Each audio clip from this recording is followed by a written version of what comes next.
He's hardworking, and in fact, words cannot express. Like I can't really explain right now, like how this man right here is. He's everything any lady can ever hope and pray for. Officiating priest Reverend Father Samuel Akpaki urged them to love one another, avoid third-party interference, respect one another, and live in peace with each other. The greatest thing a man cherishes is his peace of mind. That is why Scripture says that it is better for a man to live on the top of the roof than for him to stay in the same house with a nagging wife. So he cherishes his peace of mind so much. So anyone that will deprive him of that peace of mind, he tries to abhor such a person. The parents of the couple poured out prayers of fruitfulness, success, and God's continuous blessings upon the newlyweds.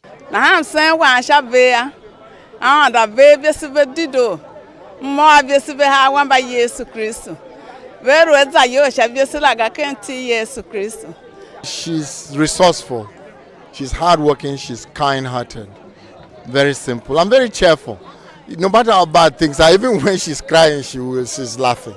And her husband, he's a very industrious person. He's an entrepreneurial person.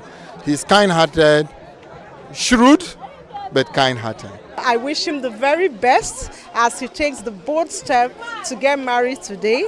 I wish him a very peaceful home, fruitful, and may the love and peace of the Lord be with him and the wife. I pray for them. Love will exist in their midst. They will grow loving and cherishing each other all the days of their lives. Friends and well-wishers also prayed that the couple will live a long life and their marriage will be filled with the love of God. He's a very committed and determined young man.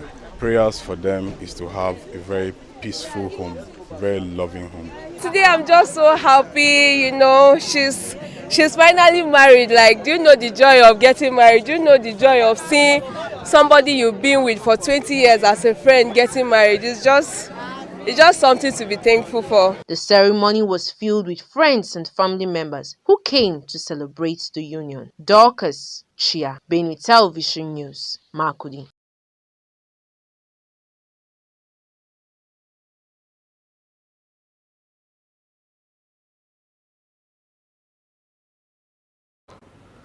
We'll take a break now. When we come back, we'll bring you stories from other parts of Nigeria. Do stay.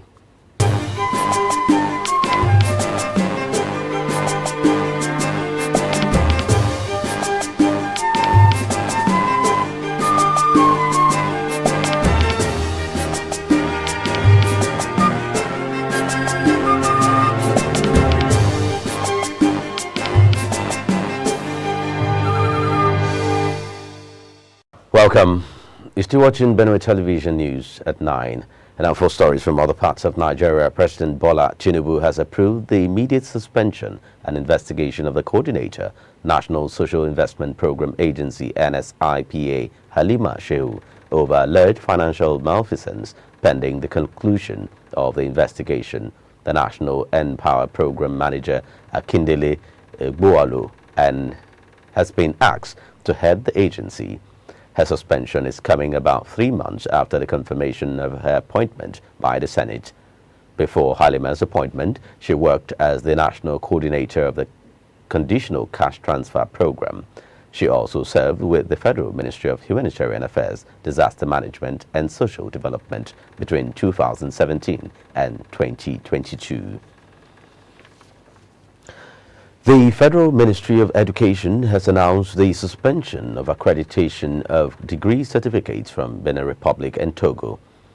According to a statement on Tuesday by Augustina Biloduru on behalf of the Director of Press and Public Relations, Federal Ministry of Education, the government lamented that some Nigerians deploy nefarious means and unconscionable methods to get a degree with the objective of getting graduate job opportunities for which they are not qualified.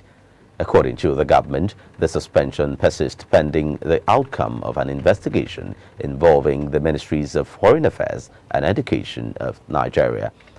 and the two countries, as well as the Department of State Security Services and the National Youth Service Corps.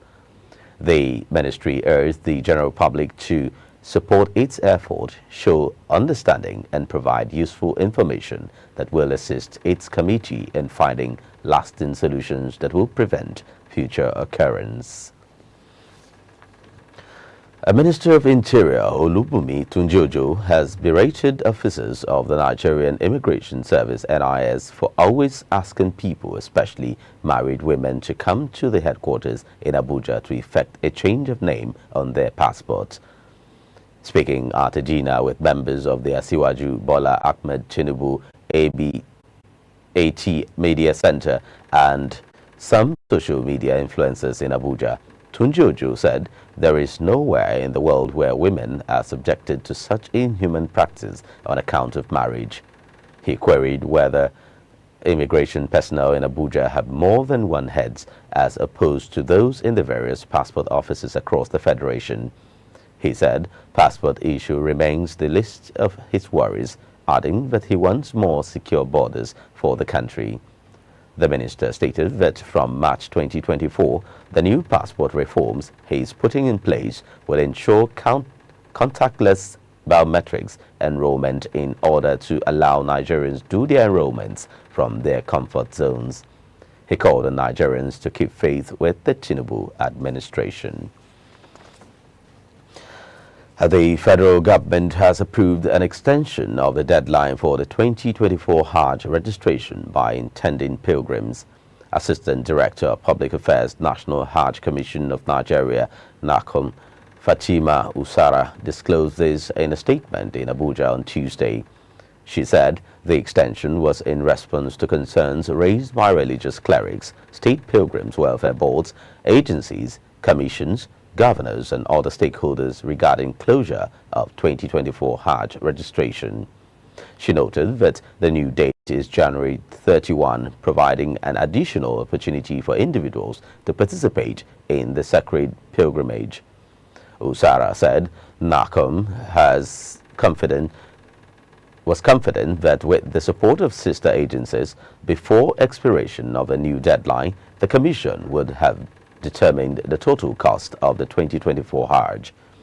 She said that the extension, even though overstretched, NACOM's preparatory timeline reflects the Commission's chairman, Jalal Arabi's commitment to accommodating the concerns of stakeholders.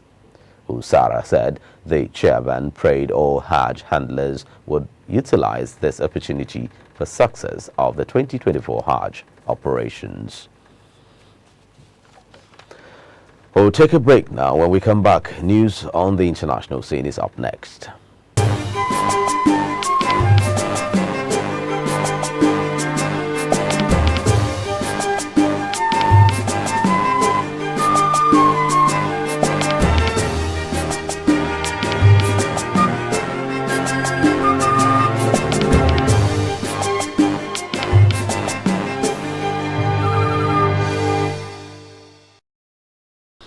Now for international stories, Somalia has described an agreement reached between Ethiopia and self-declared Republic of Somaliland over sea access as an act of aggression. Somaliland seceded from Somalia more than 30 years ago, but is not recognized internationally. It said that Ethiopia agreed to recognize its independence at some point in the future in exchange for military access to the coast. Ethiopia has not confirmed this aspect of the deal. Instead, the office of Ethiopia's Prime Minister Abiy Ahmed said it signed what is known as a Memorandum of Understanding (MOU) to secure access to the sea and diversify its access to seaports. Mr. Abiy had previously described sea access as an existential issue for his country. His national security advisor, Redwan Hussein, said on X that the arrangement would enable Ethiopia to access a leased military base on the sea, but gave no further details. Meanwhile, Somalia's Prime Minister Hamza Barry has urged his people to remain calm adding that he wants the United Nations Security Council and the African Union to discuss the issue.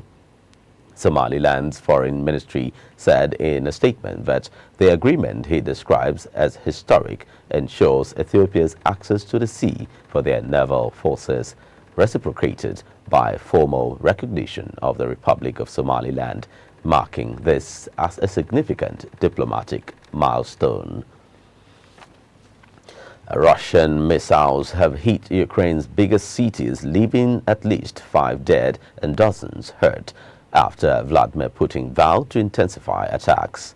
Kyiv Mayor Vitaly Klitschko said 2 people died and 49 were wounded in a strike on a block of flats in the Somaliansky district of the capital. Russia's President Vladimir Putin vowed that the attack would not go unpunished, and Ukraine's President Volodymyr Zelensky said Moscow had fired 170 drones and dozens of missiles. Ukraine's Air Force said on Tuesday that it had downed 35 drones launched by Russia on Monday night. Power and water supplies were cut to several areas of the capital, and gas pipelines were damaged in one district. Kharkiv Regional Governor Ole Sinabov said the center of the city was hit, and the Air Force said it was prepared for further attacks. The mayor of Mykolaiv in southern Ukraine said air defenses had brought down drones in the city, with debris causing a fire.